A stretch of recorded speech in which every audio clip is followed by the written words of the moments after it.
Average is completely meaningless. It has nothing to do with anything physical. The actual physical number that you need to look at is called the median value, because the median value tells you how many hours are above that number, how many hours are below that number. For the summer, now I have downloaded all the IESO hourly data for all the wind turbines in Ontario going back to 2006. The analysis is on my website. In the summertime, the median output is 7%. That means half the time they're less than 7% output. The other half the time they're above 7% of the output. 30% of the time they produce nothing at all. Wind turbines in Ontario produce no output 30% of the time. That is not a viable source of energy. Now, the claim is wind turbines will replace coal. Not physically possible. If you look at the actual profile on an hour-by-hour basis over a given number of days, say 4 or 5 days, you will see that as a frontal system moves through Ontario, because that's where we get our wind from. It doesn't blow all the time. We get wind when frontal systems move through. You will see that the wind output is very low at the first couple of hours, and it spikes up within about a 10-hour period to a peak, and then spikes right back down again to nothing. Now, the system has to compensate for that, because as soon as it jumps up, they've got all this excess power, but the consumption in the province pretty well doesn't change very much. So what do they do with all this excess power from wind turbines? Anyone want to hazard a guess? We give it to the United States for free. Absolutely fact, and I've proven that. You can just look at the numbers. Coal in this province is used to buffer the times of high demand during the day, and then they drop the coal down at night, and then they bring it back up the next day, and they drop it down the next following night. You get these ups and downs undulated over a period of, say, 2 weeks. But then you get a frontal system moves in, and you get a spike in wind. And that's it. There's no more. So wind turbines, with all their health problems, with all the money that the farmers are getting from these things, they don't produce power that is viable for this province. They fundamentally cannot replace fossil fuels. The worst thing about what they're doing also with these things is when these things spike up, they're shutting down Niagara. So Niagara produces power at about 2 cents. So they're allowing that to shut down to produce 15-cent wind power. And you are all paying for that. Every single one of you.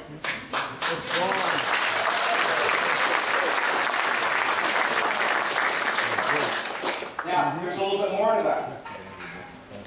The goal in Ontario by Dalton McKenzie is to produce 15% of our power by wind. At 10% capacity value, median capacity value, we would have to build 40,000 wind turbines. Now, 40,000. What's 40,000? Well, it's one every 100 meters from Windsor to Montreal.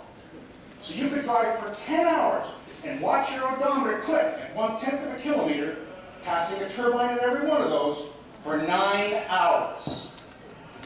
That's how many we'd have to build. And at $3 million a piece, we could build 2 nuclear power plants for that money and have constant, reliable power. Now, McKinsey wants us to emulate what's happening in Europe. I can tell you exactly what's happening in Europe. It's on my website. 500,000 German people are in the dark because they cannot afford to pay their electricity bills. That's what's coming here. 3 million Britons are living in energy poverty because they can't afford to pay for their energy costs. That's what's coming here. Czechoslovakia, they were going through exactly the same thing that we were going through here. New government came in. How were they going to get rid of their FIT program? Because it was costing them a fortune. They introduced a green tax of 20-some-odd% on all green producers, and that includes solar. Killed it immediately. If you have any questions, I'd be happy to answer anyway, but I guess I don't need my full 5 minutes, do I?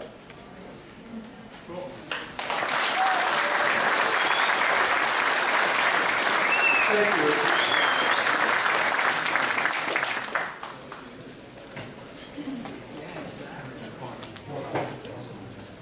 I'll now call upon Henry Nipkow.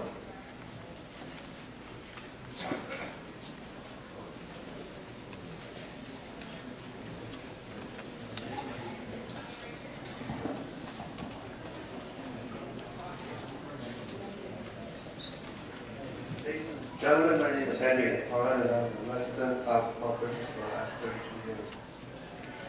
What I plan on doing here is just presenting facts.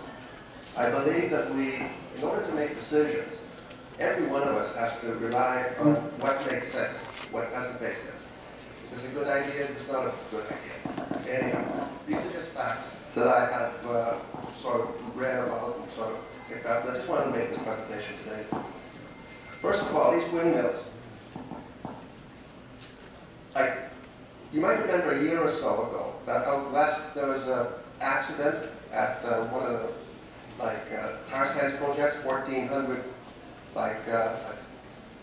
birds were accidentally killed, and I mean the world just came to an end when that happened.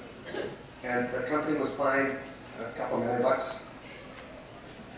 California supports roughly 2,500 golden eagles. The state's largest wind farms kill on average more than 80 eagles per year. In the Bay Area, where activists in the 1980s demanded a cleaner planet, the state responded with the Ultimo-class wind resource area.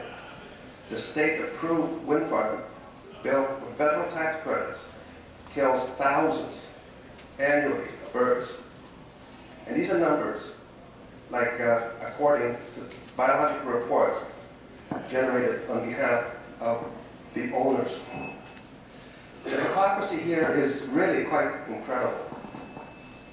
There's a man in, I think, California that he killed an eagle because it was at a hatchery and it was killing his stock. He ended up 6 months in jail and $65,000 fine. But look what happens here. This is rather bizarre. Oops, sorry about that.